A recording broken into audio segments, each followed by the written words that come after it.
After the end of World War II, the world was split into two, East and West. This marked the beginning of the era called the Cold War.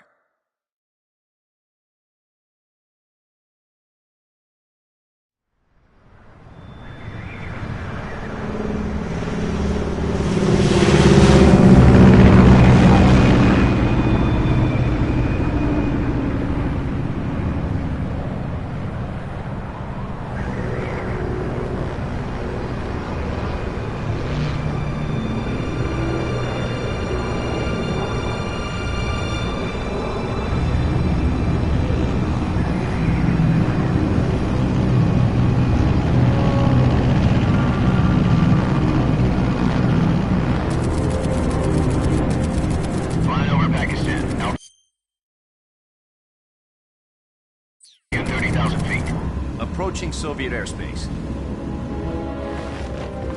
20 minutes to drop off. Commencing internal depressurization. Equipment check. Arm main parachute. All right. You ready to go? Drop zone still showing a high pressure mass. Cab okay. Good. We've got high visibility.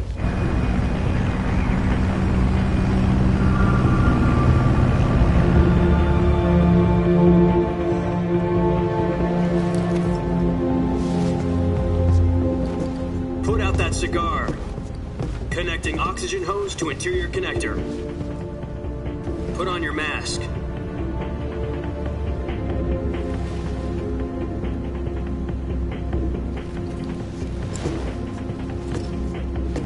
Does this panty waste know what he's doing? Approaching release point. 10 minutes to drop off. Hey, are you deaf? He said put out the cigar and put on your mask.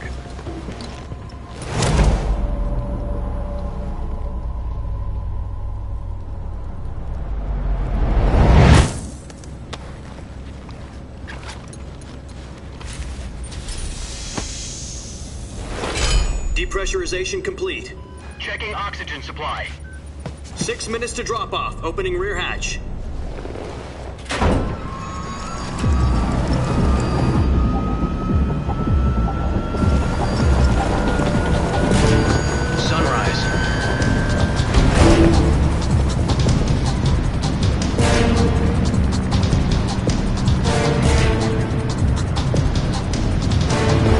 Temperature minus 46 degrees Celsius. 2 minutes to drop off. Stand up. You'll be falling at 130 miles per hour. Try not to get frostbite from the wind chill. 1 minute to drop off. Move to the rear. Activate bailout bottle. This is one for the history books. The world's first halo jump. 10 seconds to drop off. Stand by. Status okay, all green. Prepare for drop-off. Countdown. 5, 4, 3, 2, 1. Spread your wings And fly. God be with you.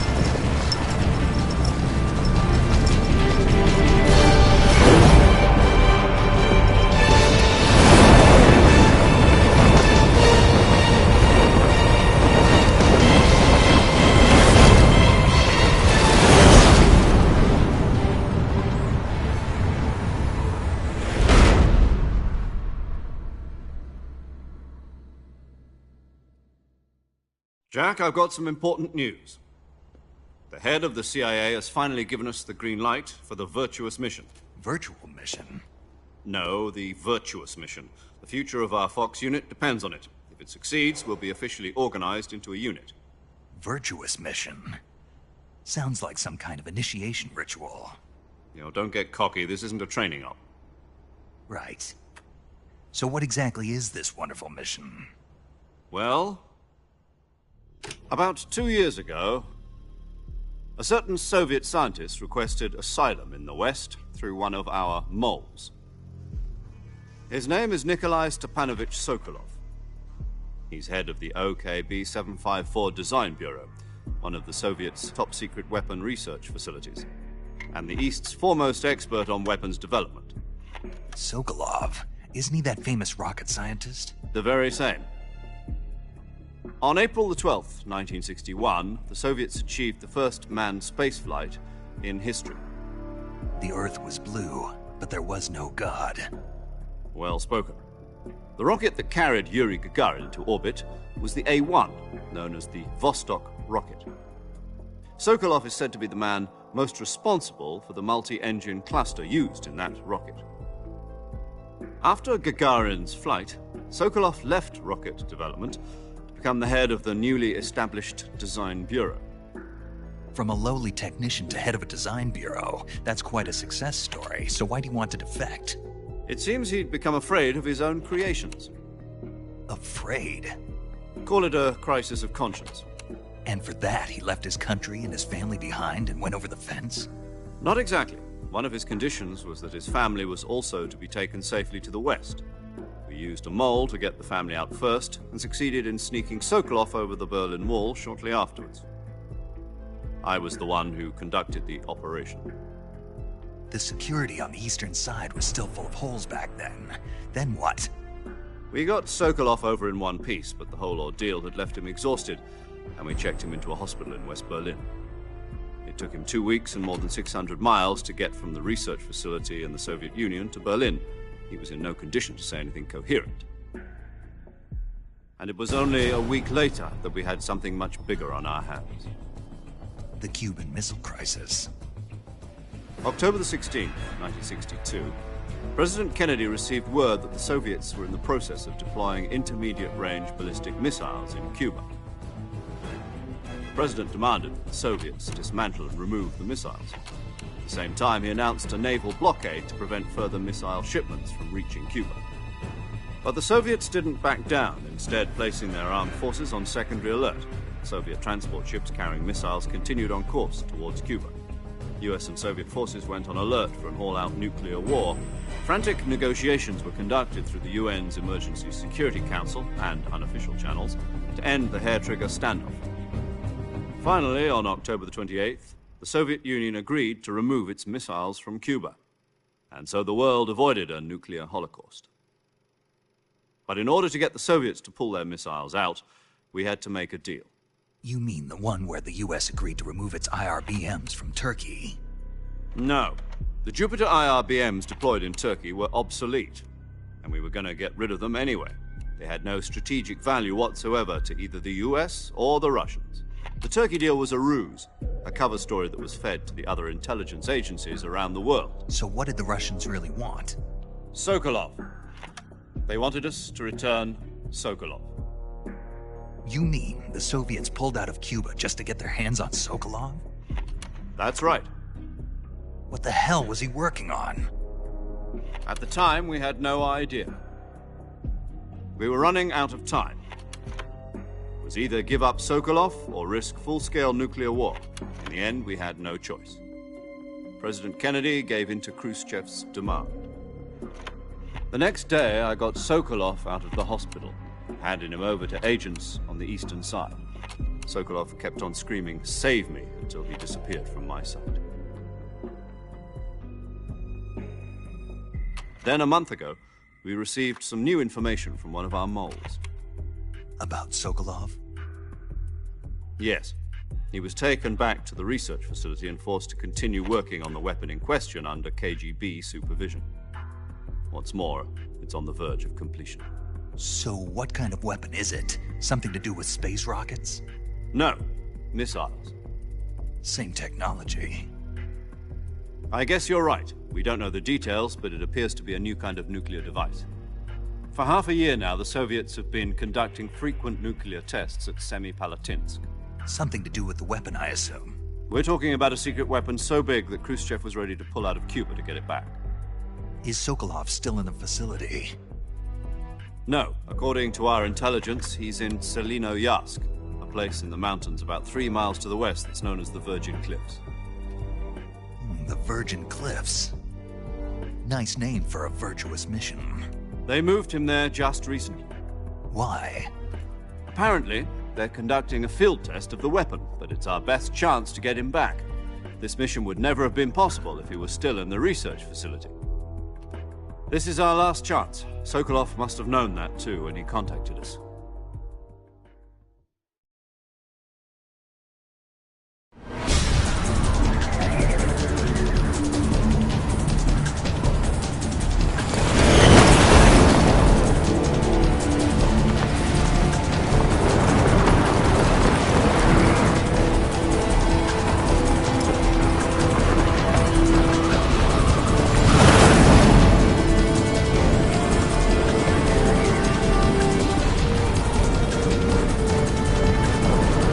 Listen up, Jack. Your mission is to infiltrate Selino Yask in the Soviet mountains, ensure the safety of Sokolov, and bring him back to the West.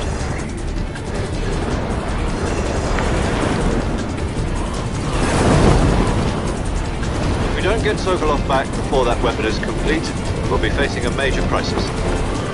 The clock is ticking.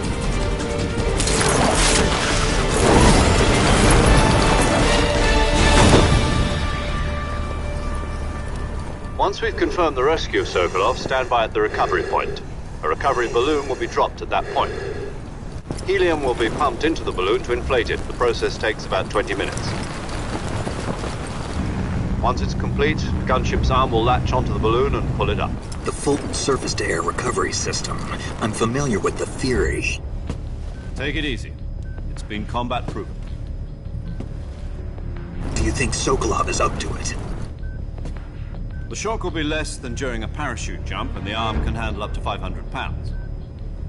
So you're planning on going over the border in a single combat Talon? She's equipped with two 6-barrel 20mm Vulcan cannons, as well as two 40mm machine guns. Sounds like she could hold her own against a battalion of tanks. Even with the fuel in the reserve tank, we're facing a 4-hour time limit. If all goes well, it shouldn't take more than a few hours. Home in time for dinner. But if anything goes wrong, you'll be eating dinner, breakfast, and all the rest of your meals in the jungle.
Do you copy?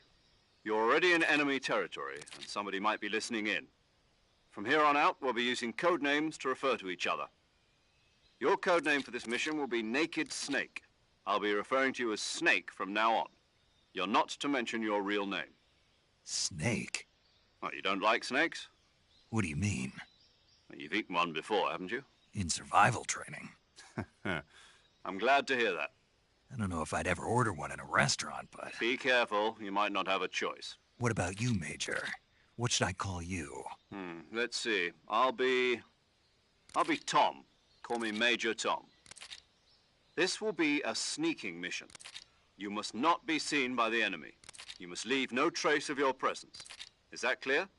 This kind of infiltration is the Fox unit's speciality. In other words, weapons and equipment are procured on site. That goes for food as well. You're completely naked, just as your name implies. Great. Now I see why you asked me if I like snakes. I suppose calling me Snake was your idea of a joke, too. No. There's a good reason for that. I'll tell you later when the time is right. Gotcha. Getting back to the subject, how exactly am I supposed to feed myself? You've been issued a knife and a tranquilizer gun. Use them to hunt for food. You'll also find some medical supplies in your backpack. Yeah, about the backpack. I lost it in a tree on the way down. I see. Well, you'd better go back and get it then.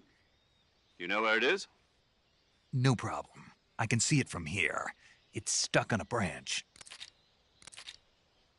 To climb a tree, stand in front of a tree that's covered in ivy and press the action button. I'll be monitoring your progress over the radio. We can't risk violating Soviet airspace, but I'll be in the gunship. My frequency is 140.85. I'll give you a call if I need to talk to you. If you need to talk to me, use the send function. Okay, Snake, go get your backpack.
I see you've retrieved your backpack, Snake.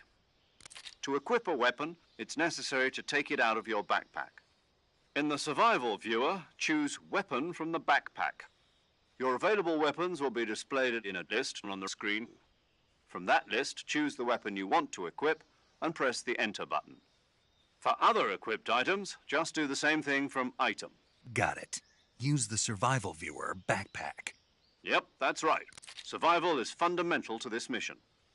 After you've been out in the field for a while, your stamina will start to drop. If your stamina gets too low, it'll affect your performance. You won't be able to shoot accurately, for example, and your wounds won't heal as smoothly. Keep an eye on your stamina so you don't run out.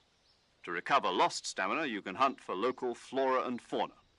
You can use either your tranquilizer gun or your knife to hunt. My only weapon is a Mark 22 Hush Puppy tranquilizer gun? That's right. It's been fitted with its own suppressor. However, the suppressor will deteriorate every time you fire.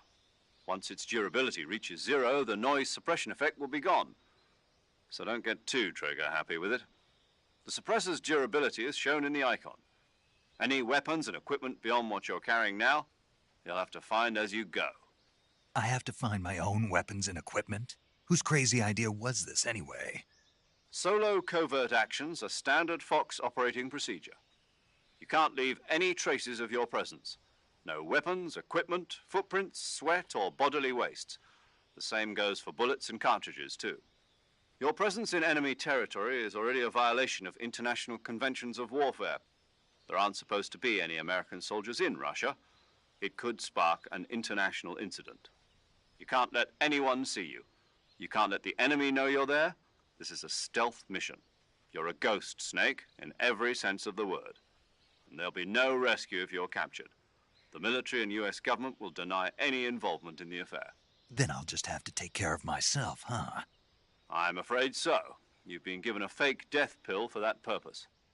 SIS guidelines stipulate that soldiers on covert ops like this one be issued a potassium cyanide capsule. Tape it to your body so you can take it when you need to. How generous of you. Use it if you're taken prisoner by the enemy. It'll send you into a state of false death for a short time. Fooling them into thinking that I'm really dead. So, how do I come back to life? Just take the revival pill. You mean that thing they put in my tooth before the mission? That's the one. But be careful. If you remain in a state of false death for too long, nothing will be able to bring you back. Remember that. I'll keep it in mind. You said this was a solo mission, right? Right. I guess that means I can't count on any reinforcements. Correct. The mission rests entirely in your hands. A real one-man army. Relax. There's a support team ready to back you up over the radio. Who? I'll introduce them to you. This time, survival is of utmost importance. The first member of the support team will be in charge of monitoring your physical condition, acting as a medic, so to speak, as well as recording your mission data. She's a member of Fox as well, and she's here on the gunship with me. She? Hello, Snake. I'm paramedic. Nice to meet you. Paramedic. As in a medic who comes in by parachute. Aren't you going to tell me your real name? Are you going to tell me yours, Mr. Snake? My name, huh? It's John Doe. And they call you Jack for short. You're a regular Captain Nemo. A name means nothing on the battlefield. After a week, no one has a name. What's your name? Jane Doe. Very funny. I wasn't joking, but I'll tell you my name only if you manage to make it back alive. My frequency is 145.73. She's also in charge of recording your mission data.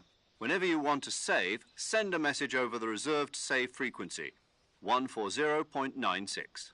So saving lets me record my mission data. That's right. It also records the state of your health. Good to know. There's one more person I want to introduce you to, Snake. Huh? Speaking of snakes, you remember the boss, don't you? A legendary soldier and your mentor. Actually, it was the boss that got the DCI's authorization in the first place. She's going to be serving as Fox's mission advisor. The boss is? She also helped me plan this mission. She and I were at SAS together. Jack, is that you? How many years has it been? Boss? That's right. It's me. Oh. Talk to me. Let me hear your voice. It's been 5 years, 72 days, and 18 hours. You've lost weight. You can tell just by the sound of my voice. Of course I can. I know all about you. Really? Well, I don't know anything about you. What's that supposed to mean? Why'd you disappear on me all of a sudden? I was on a top-secret mission. You didn't need me anymore. But there were still so many things I wanted you to teach me. No, I taught you everything you needed to know about fighting techniques. I taught you all I could. The rest you needed to learn on your own. Techniques, sure. But what about how to think like a soldier? How to think like a soldier? I can't teach you that. A soldier needs to be strong in spirit, body, and technique. And the only thing you can learn from someone else is technique. In fact, technique doesn't even matter. What's most important is spirit. Spirit and body are like two sides of a single coin. They're the same thing. I can't teach you how to think. You'll just have to figure it out for yourself. Listen to me, Jack. Just because soldiers are on the same side right now doesn't mean they always will be. Having personal feelings about your comrades is one of the worst sins you can commit. Politics determine who you face on the battlefield. And politics are a living thing. They change along with the times. Yesterday's good might be tomorrow's evil. Is that why you abandoned me? No, it had nothing to do with you. I already told you, Jack. I was on a top-secret mission. A soldier has to follow whatever orders he's given. It's not his place to question why. But you're looking for a reason to fight. You're a natural-born fighter, but you're not quite a soldier. A soldier is a political tool, nothing more. That's doubly true if he's a career soldier. Right and wrong have no place in his mission. He has no enemies and no friends. Only the mission. You follow the orders you're given. That's what being a soldier is. I do whatever I have to get the job done. I don't think about politics. That's not the same thing. Sooner or later, your conscience is going to bother you. In the end, you have to choose whether you're going to live as a soldier or just another man with a gun. There's a saying in the Orient, loyalty to the end. Do you know what it means? Being patriotic? It means devoting yourself to your country. I follow the president and the top brass. I'm ready to die for them if necessary. The president and the top brass won't be there forever.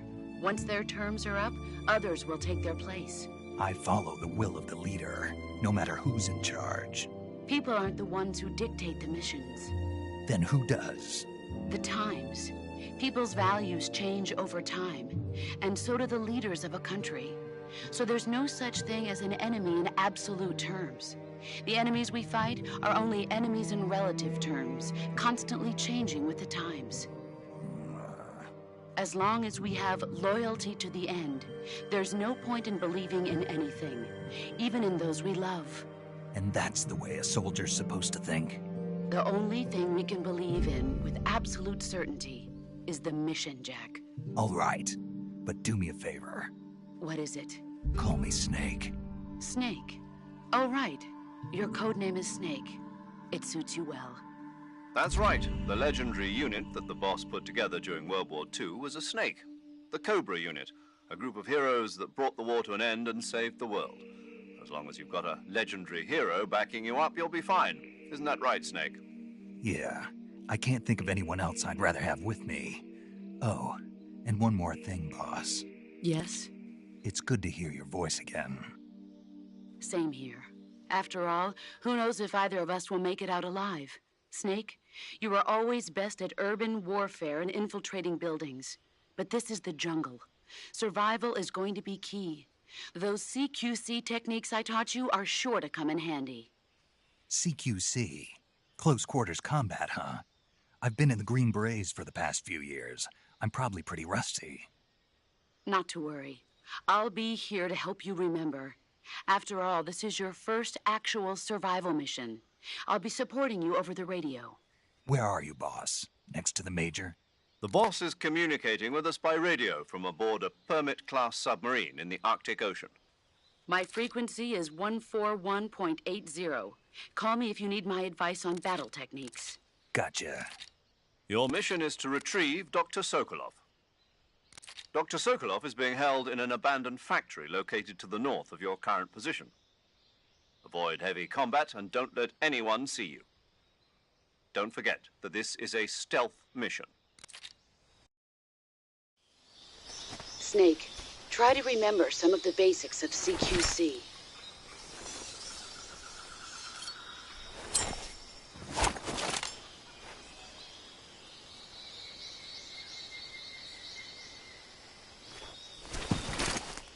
Commencing virtuous mission now.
Camouflage is an indispensable tool when you're sneaking through the jungle.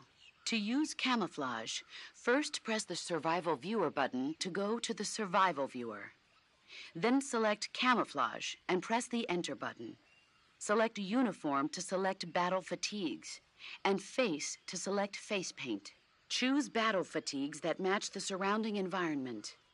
The most effective camouflage is attained by selecting fatigues that blend in with the environment. Camouflage patterns that stand out in your surroundings will attract attention.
Visibility is poor in the jungle, so you'll be finding yourself in a lot of So I'll have plenty of chance. That's right. In proximity and rather than engaging your... Besides, in a sneaking mission like this one, it's too dangerous. You'll end up revealing your... Yeah, I know.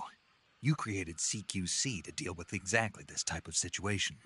With your help, in a battle situation, you'll only have press the aim button to get ready, then use the attack button to attack using a weapon. Use the CQC button to attack using CQC. Press the CQC button once to throw a punch. Pressing it multiple times in succession will allow you to deliver a combo attack. But striking your opponent is just one act. It doesn't really start to shine until you've got your enemy in a hold. Press and hold down the CQC button to grab your opponent with your hand. From there, you can use the movement stick to knock your opponent off. This can be used to knock an opponent out. If you don't press the movement, you can only use CQ...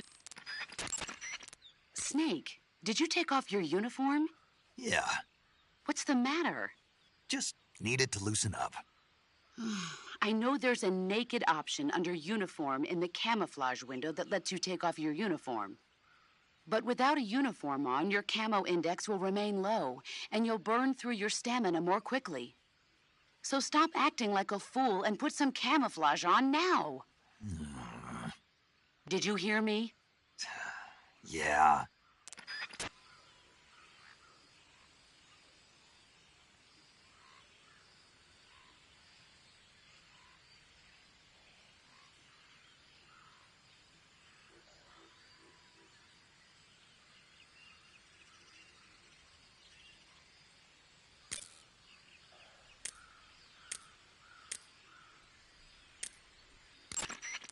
Snake, do you see any tufts of grass? Sokolov should... Snake, intelligent... Snake, remember... Saving the game, Snake?